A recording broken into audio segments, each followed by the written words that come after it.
মোহাম্মদ আব্বাসের বলটা মুশফিকের ব্যাটের ছোঁয়ায় যাচ্ছিল বাউন্ডারির সীমানার দিকে। সেটা বুঝেই ব্যাটসহ উঁচিয়ে ধরলেন হাত। একবার হাত ঘুরিয়ে করলেন আনন্দের চিৎকার, যেন সেই প্রথম সেঞ্চুরির উচ্ছ্বাস। ব্যাট ফেলে দিলেন ক্রিজের মাঝখানে, জড়িয়ে ধরলেন ব্যাটিং সঙ্গী তাইজুল ইসলামকে।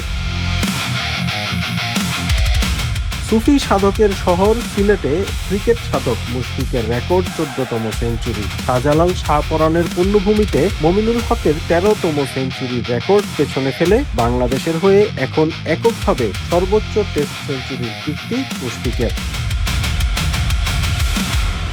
মুশফিক সবসময়ই ক্রিকেট সাধক। অনুশীলনে আসেন সবার আগে, সবাই যখন বিশ্রামে তখনও ঐচ্ছিক অনুশীলনে চলে আসেন নেটে। বয়স 39 পেরিয়ে গেলেও এখনো ক্রিকেট ক্ষুধা কমেনি তার। ডিসিপ্লিনে বাঁধা জীবনে নিষ্ঠা আর একাগ্রতা দিয়ে সমৃদ্ধ করেছেন দেশের ক্রিকেট।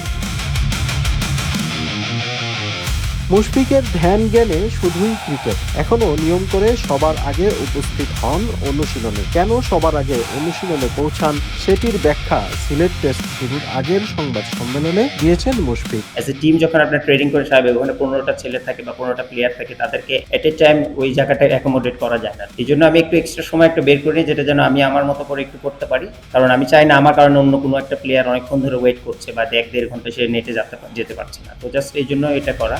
মুশফিকের টেস্ট ক্যারিয়ারে আরেকটি সেঞ্চুরি যোগ হয়েছে। তার উল্লাসের কথা আগেই বলা হয়েছে। ওরকম উদযাপন করবেনই বা না কেন? কোন পরিস্থিতিতে শতকের কীর্তি গড়েছেন একবার ভাবুন।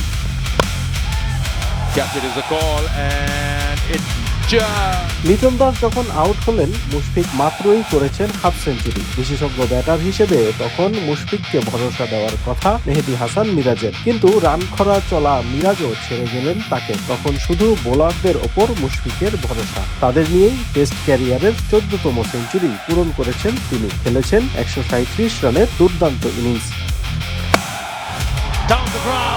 এখানেও আছে আরেকটি কীর্তি। টেস্ট চ্যাম্পিয়নশিপ যুগে সবচেয়ে বেশি বয়সে সেঞ্চুরি রেকর্ড এখন মুশফিকের। 39 বছর 9 দিনে কীর্তিটা গড়লেন বাংলাদেশের এই কিংবদন্তি। সিলেট টেস্ট শুরুর সংবাদ সম্মেলনে মুশফিকের কাছে প্রশ্ন করা হয়েছিল অবসর নেবেন কবে। ওয়ানডে ও টি-20তে আগেই বিদায় বলে দেওয়া এই ক্রিকেটারের কাছে শেষ সম্বল লাল বলেই ক্রিকেট। বিদায় বলা নিশ্চয়ই কঠিন হবে। মুশফিক সময়ের ওপর ছেড়ে দিয়েছেন সব। বাকিটা উপর আল্লাহ জানে। আমি চেষ্টা করি প্রতিটা ম্যাচ, যেটা আমি বললাম যে ভাই মানে মৃত্যুর আগে লাস্ট কয়েকটা দিন বেঁচে থাকার খুব ইচ্ছা।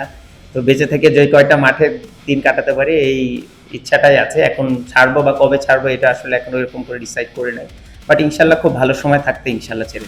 রান যার ব্যাটে নিয়মিত খেলা করছে, ফিটনেসে যিনি তরুণ ক্রিকেটারদেরও হারিয়ে দিচ্ছেন, তার বিদায়ের ঘন্টা বাজছে না সহসাই।